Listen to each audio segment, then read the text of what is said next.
In the endless dark between stars, where silence reigns and light travels for centuries before touching anything alive, a mystery was born.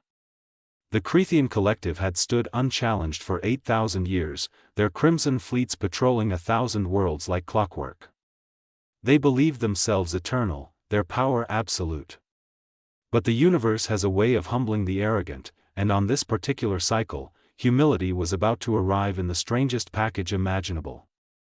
Supreme Chancellor Vexrin stood before the observation deck of the Eternal Bastion, the largest fortress ever constructed.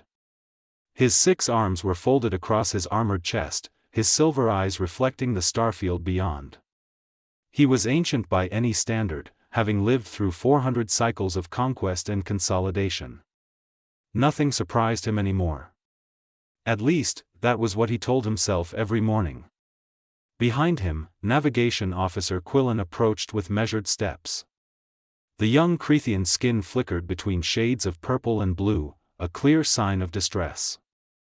Quillen had only served aboard the Bastion for 12 cycles, far too inexperienced to mask his emotions properly. "Chancellor," Quillen began, his voice barely steady. "We have a situation in Sector 9. Vexrin did not turn. Sector 9 was frontier territory, mostly empty space dotted with mining colonies and refueling stations. Pirates occasionally tried their luck there, but the patrol fleets always made short work of them. "Define situation," he said flatly. "An unidentified vessel has entered collective space. It refuses to acknowledge our broadcasts. Battle Group Crimson engaged it 2 intervals ago." Now Vexrin turned. His expression remained neutral, but his eyes narrowed slightly. "Engaged it? Past tense?" Quillen's skin turned a deeper purple. "The vessel survived, Chancellor.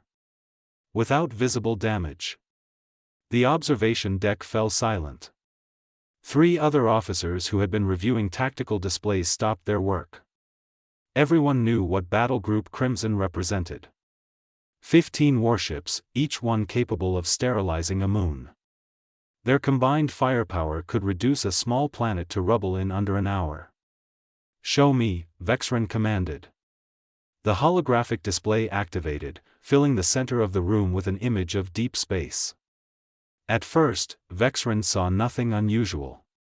Just the standard emptiness, interrupted by distant stars and the occasional asteroid. Then Quillen adjusted the focus, and there it was. The ship was tiny compared to Crethean vessels. It looked almost fragile, with exposed sections of hull that seemed patched together from mismatched materials. Its design was boxy and inelegant, lacking the sleek efficiency that defined collective engineering. Vexrin had seen garbage haulers with more impressive appearances. "This is what survived Battle Group Crimson?" he asked, disbelief creeping into his voice.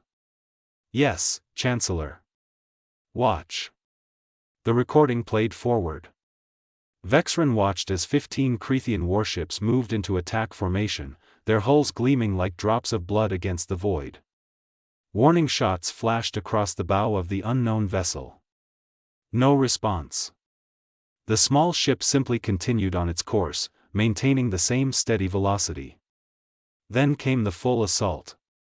Plasma cannons erupted in brilliant cascades of green and white. Missile clusters streaked through space like schools of luminescent fish. The barrage was so intense that it created its own temporary light source, bright enough to be seen from neighboring systems. Vexrin had witnessed such attacks before. He had ordered many himself. Nothing survived them. Nothing. The unknown ship flew directly into the storm. Energy weapons splashed against something invisible around its hull, dispersing like water against glass. Missiles exploded before making contact, detonating against some kind of barrier that the sensors could not even detect. When the firing stopped and the light faded, the small vessel emerged completely intact. Not a single scorch mark. Not even a scratch. "Impossible," Vexrin whispered. "That was our assessment as well," Quillen replied. "But there is more." The recording continued. The battle group attempted to close in, planning to use tractor beams and boarding pods. As the warships accelerated toward the target, the unknown vessel finally reacted. It did not fire weapons. It did not deploy countermeasures. It simply moved. Vexren had never seen anything accelerate so fast. One moment the ship was there, the next it was gone. The sensors struggled to track it as it weaved between the Crethean vessels with impossible precision. It was not fleeing. It was dancing, performing maneuvers that should have torn any ship apart under the gravitational stress. Then it stopped. Right in the center of the battle group formation. Just floating there, as if waiting. What happened next? Vexren demanded. Battle Commander Threxus ordered a full retreat, Quillen said quietly. He stated that engaging further would be, and I quote, suicide. Vexren felt something he had not experienced in centuries. Fear. Real, genuine fear. Not for himself, but for the collective. For the empire that had stood unshaken since before his ancestors learned to forge metal. If their most powerful weapons could not harm this single small vessel, what did that mean? What kind of civilization could build such technology? Has it made any aggressive moves? Vexren asked. No, Chancellor.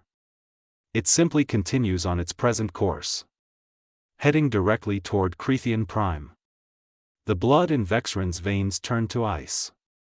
Crethean Prime was the heart of the collective. Home to 16 billion souls. The center of government, culture, and military command. If this vessel reached it, if it had hostile intentions, there was no telling what damage it could inflict. Current velocity?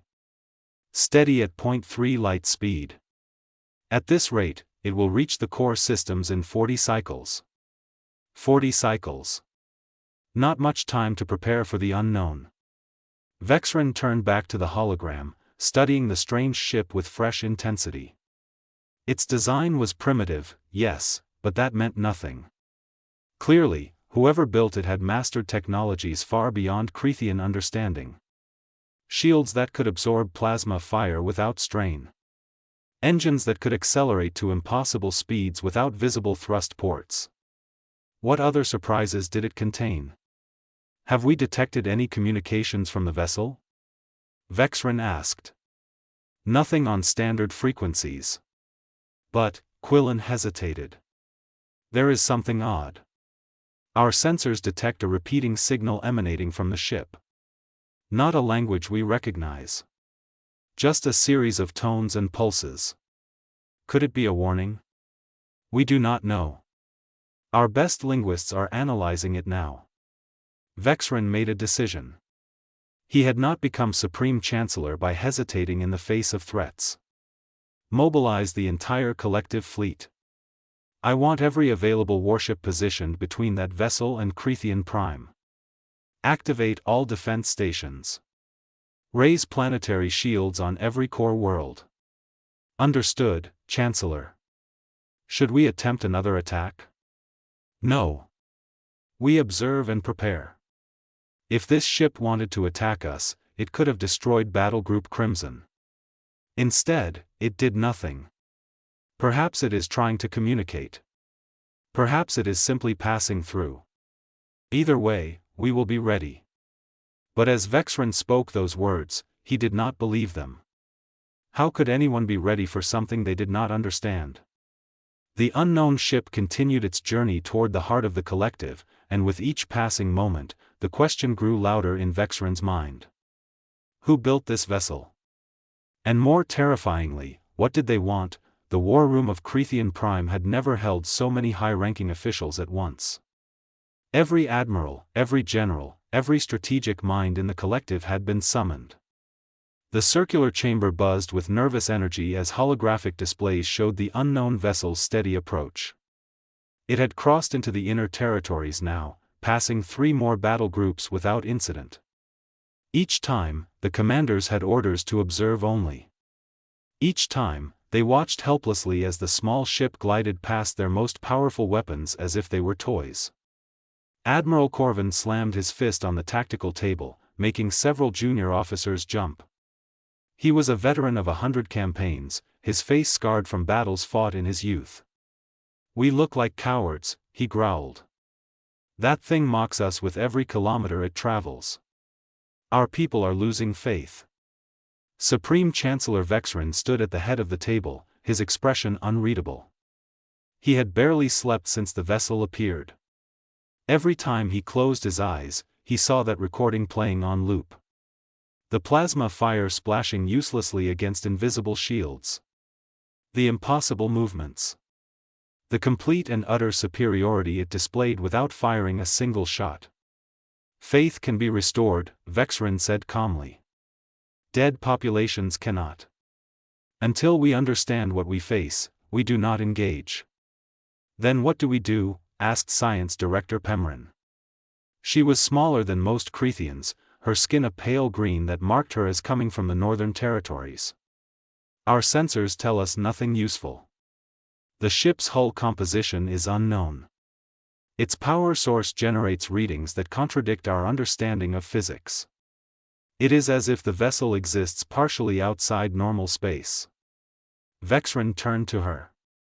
"What about the signal? Have your linguists made progress?" Pemrin activated a new hologram. Sound waves appeared, pulsing in complex patterns. The signal repeats every 97 seconds. It contains mathematical sequences, prime numbers arranged in specific groupings.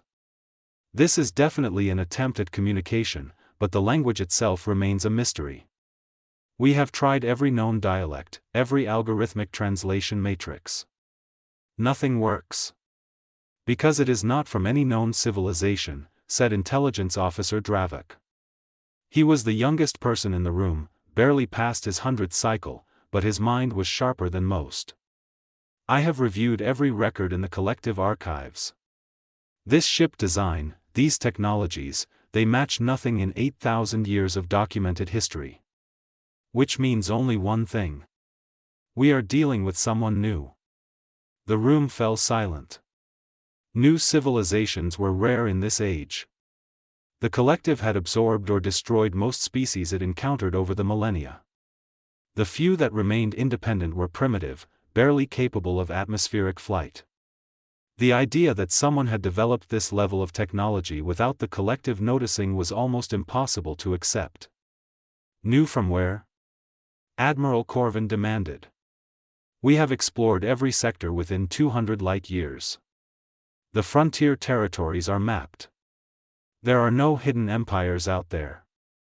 Unless they came from beyond, Dravik suggested quietly. Everyone turned to look at him. Beyond the explored regions lay only rumors and myths. Tales of ancient civilizations that had disappeared before the collective was born. Stories of species that had transcended physical form. Most Creathians dismissed such things as superstition, remnants of more primitive times. Before anyone could respond, alarms shrieked through the war room. Red lights bathed the chamber as every display shifted to emergency status. Navigation Officer Quillen's voice crackled over the communication system, tight with barely controlled panic. "Chancellor, the vessel has changed course. It is no longer heading toward Creathian Prime." Vexrin felt his heart skip a beat. "Where is it going?" "The archive station." "Chancellor, it is heading directly for the archive station." The room erupted in confused voices. The archive station was a secret facility, its location known to only the highest levels of government. It orbited a dead star in an empty sector, far from any trade routes or military installations. The station contained something more valuable than weapons or ships. It contained knowledge. Every piece of information the collective had gathered over 8,000 years was stored there. Historical records, scientific discoveries, genetic databases, strategic military plans. Everything. How could it possibly know about the archive?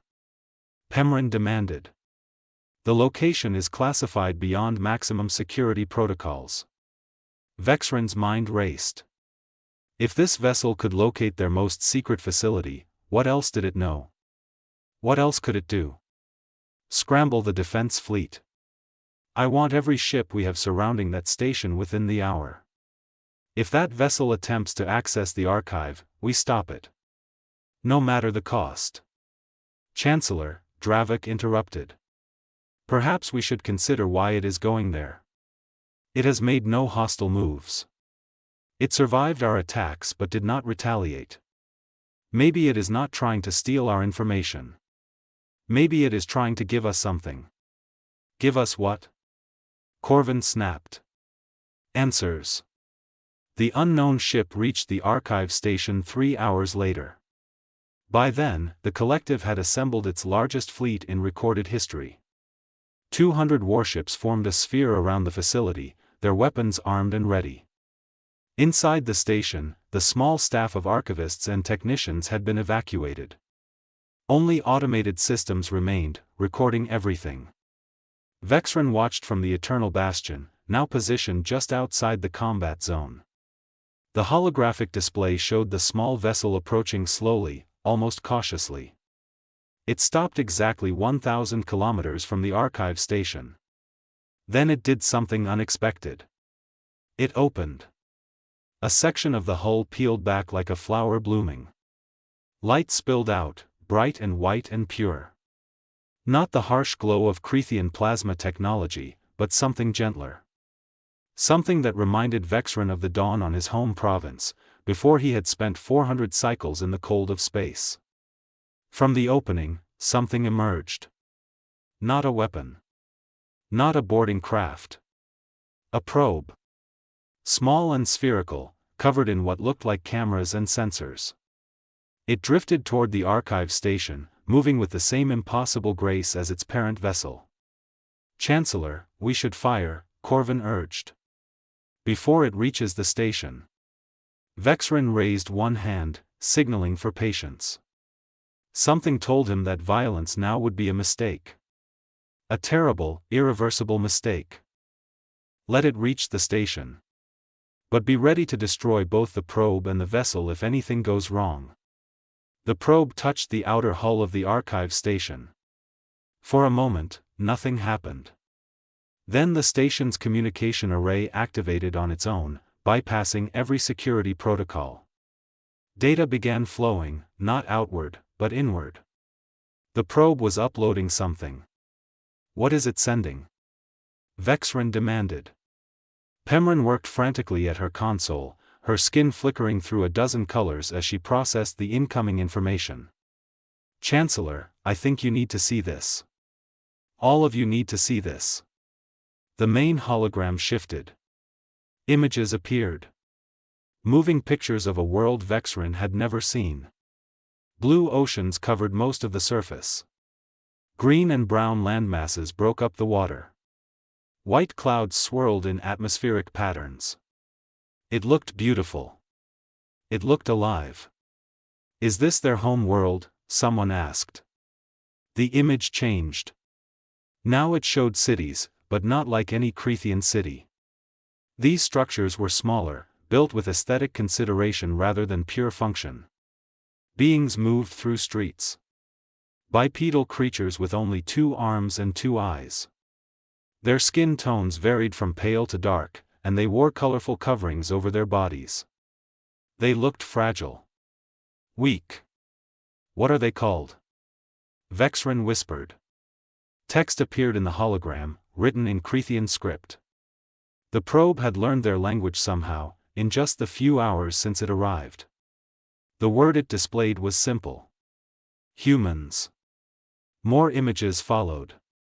Ships being built, primitive at first, barely capable of leaving their atmosphere. Then more advanced, reaching their moon, then other planets in their system. Vexren watched as these humans stumbled through the early stages of space exploration, making mistakes, learning, adapting. It should have been amusing, watching such a weak species struggle. But something about their persistence was oddly compelling. The timeline accelerated. The humans encountered setbacks. Wars on their home world. Resource shortages. Environmental disasters. But they survived each challenge. They kept reaching outward, kept building, kept hoping. And eventually, they achieved something remarkable. The image showed a ship unlike anything in the current recording. Larger than the small vessel outside but built with the same design philosophy. And beside it, text explained what Vexren was seeing. This was not a warship. This was not a cargo vessel. It was an explorer. Built for one purpose only. To reach beyond their known space and find others. They are looking for us, Pemron breathed. Not to conquer. Not to destroy. To meet us. The transmission continued. More text appeared, this time addressing the collective directly. The words were simple, translated perfectly into Creathian language. We have traveled far to find you. We come in peace. We wish only to learn and to share knowledge. We understand you may fear us. We understand you may not trust us. But we hope, in time, you will see us as friends rather than threats. Admiral Corvin laughed, but it sounded hollow. Friends? After we attacked them? The probe seemed to anticipate this question. Another image appeared. It showed the battle group Crimson's assault from a different angle, from cameras aboard the human vessel. Vexren watched as plasma fire and missiles struck their shields. Then he saw something that made his blood run cold. Readouts showing the shield strength. The human defenses had absorbed less than 2% of their maximum capacity. They could have shrugged off 100 times more firepower without strain. But the next image was worse. Weapon systems aboard the human ship. Dormant, inactive, never deployed. The text explained their function. These weapons could have destroyed every ship in Battle Group Crimson in seconds. Could have cracked Creathian Prime like an egg. But they had never been activated. The humans had chosen not to fight back. Vexren felt something break inside him. Not fear this time. Shame. Deep, crushing shame. His civilization, so proud of its power, had attacked first and asked questions never. And this species, with technology so far beyond theirs it might as well be magic, had simply endured. Had chosen peace even when war would have been justified. What do they want from us? He asked quietly. The final message appeared. Simple words that would change everything. We want nothing but conversation. We want to know your stories, your history, your dreams. We want to share ours. The universe is vast and lonely. But perhaps, together, we can make it a little less so. Will you talk with us? Supreme Chancellor Vexren stared at the holographic message for what felt like an eternity. Around him, the war room had fallen into absolute silence. 200 warships waited outside, their weapons trained on a vessel that could destroy them all but had chosen mercy instead. The weight of that choice pressed down on everyone present. Admiral Corvin was the first to speak, his voice barely above a whisper. 8,000 years. We have ruled this region for 8,000 years, and we have never once extended a hand in friendship. Every species we encountered, we either conquered or eliminated. We told ourselves it was necessary. That strength was the only language the universe understood. Science Director Pemron wiped at her eyes, a gesture Vexren had never seen from her before. And here comes this species, these humans, who could have ended us with a thought. They absorbed our most devastating attack and their response was to ask if we wanted to talk. What does that say about them? What does that say about us? Vexren felt something shift inside his chest. For 400 cycles, he had believed that power was everything. That the strong survived and the weak perished, and that was simply the natural order. He had made decisions that led to the deaths of billions. He had justified every act of conquest as necessary for the security and prosperity of the collective. He had never allowed himself to question whether there might be another way. Now, looking at the images of Earth, at the faces of these strange beings who had crossed unimaginable distances just to say hello, he wondered if he had been wrong about everything. "They are teaching us," said Intelligence Officer Dravik, his voice thick with emotion. "Without saying a word of judgment, without making us feel small, they are showing us what we could have been. What we still might become." Navigation Officer Quillen stepped forward, his skin now a steady blue that indicated calm determination. "Chancellor, I have served aboard 17 different vessels in my career. I have participated in 9 conquest campaigns. I have watched worlds burn because we decided their resources were more valuable than their people. I have carried that weight every cycle of my life. If there is a chance, any chance at all, to choose a different path, I beg you to take it." Vexren looked around the room. He saw the same expression on every face. Hope. Fragile, uncertain hope, mixed with shame and fear and a desperate desire to be better than they had been. These were not soft individuals. They were hardened military leaders, scientists who had built weapons of mass destruction, intelligence officers who had orchestrated the downfall of civilizations.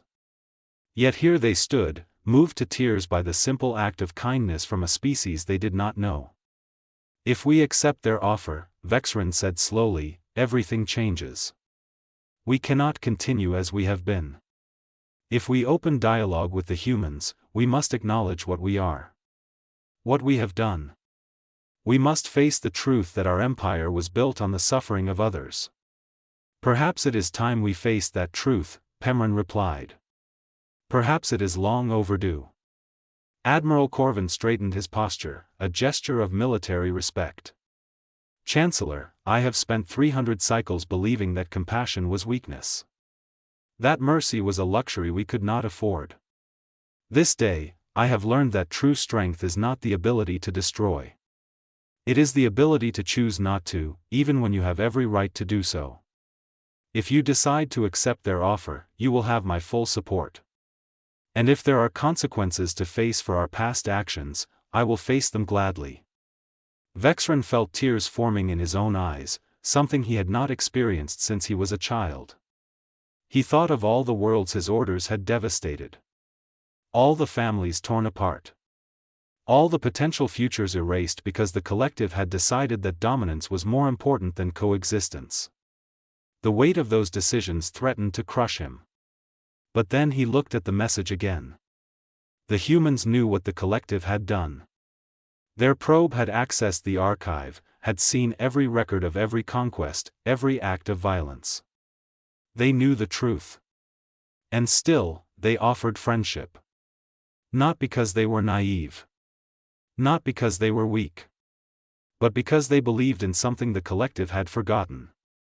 They believed that anyone could change. That redemption was always possible if you were willing to reach for it. "Send a response," Vexren commanded. "Tell them we accept." The room erupted in activity. Pemron worked with her team to craft a message that would convey their acceptance while acknowledging their past. Dravik began drafting protocols for first contact procedures. Corvin ordered the fleet to stand down and adopt a peaceful formation. Everyone moved with purpose, driven by something they had not felt in a very long time. They felt inspired. The message was prepared within the hour. It was simple and honest. "We have received your greeting and your offer of friendship.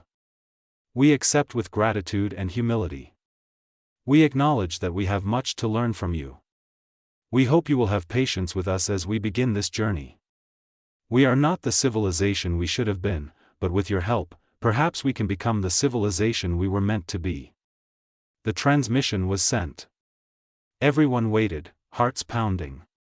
The probe outside the archive station glowed brighter for a moment, then began its journey back to the parent vessel.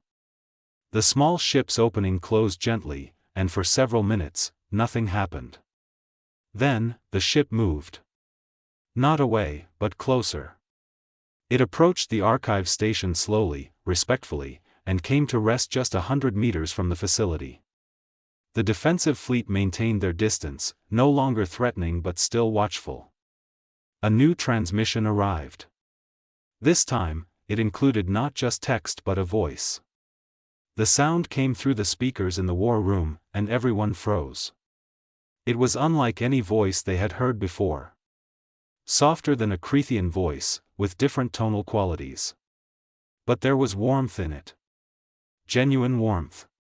Greetings, friends of the Creathian Collective. My name is Captain Helena Moss. I am the commander of the exploration vessel Unity.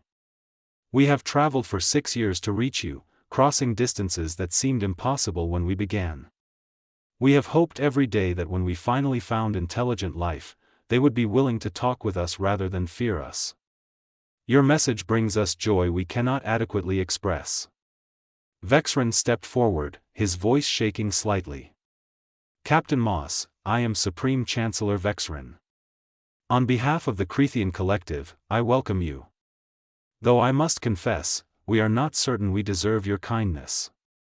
We attacked you without provocation. Our history is stained with violence. Why would you still offer us friendship? There was a pause.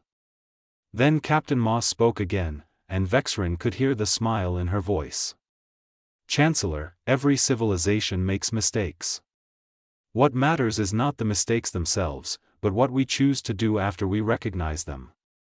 You could have continued attacking. You could have refused to listen. Instead, you chose to give peace a chance. That choice tells us everything we need to know about who you truly are. But how can you trust us? Pemran asked, her voice breaking. How can you look at our history and believe we will not betray that trust? Because, Captain Moss replied gently, we believe that anyone can change. We believe that reaching out is always worth the risk. And because somewhere in our own history, another species made the same choice you are making now. They gave us a chance when we did not deserve one. They taught us that the measure of a civilization is not how powerful they become, but how they treat those weaker than themselves. We are simply passing that lesson forward.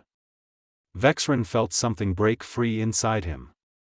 The burden of 400 cycles of guilt, of suppressed doubt, of carefully maintained certainty that violence was the only way.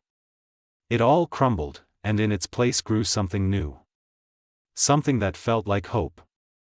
What happens now? He asked. Now, Captain Moss said, we talk. We learn about each other. We share our stories, our cultures, our dreams. And perhaps, if you are willing, we can help you find a new path forward. Not by telling you what to do, but by walking beside you as you discover it for yourselves. Around the war room, hardened military officers and scientists stood with tears streaming down their faces. They had spent their lives serving an empire built on fear and domination. Now, they were being offered something they never thought possible. A second chance. A chance to build something better. A chance to prove that the past did not have to define the future. Vexren looked at his people, saw the hope in their eyes, and made a decision that would echo across the galaxy for generations to come. Captain Moss, we would be honored to learn from you. And perhaps, in time, we can teach the rest of our empire that there is more to existence than conquest. That strength without compassion is just cruelty, and power without purpose is just tyranny. Then let us begin, Captain Moss replied. Together.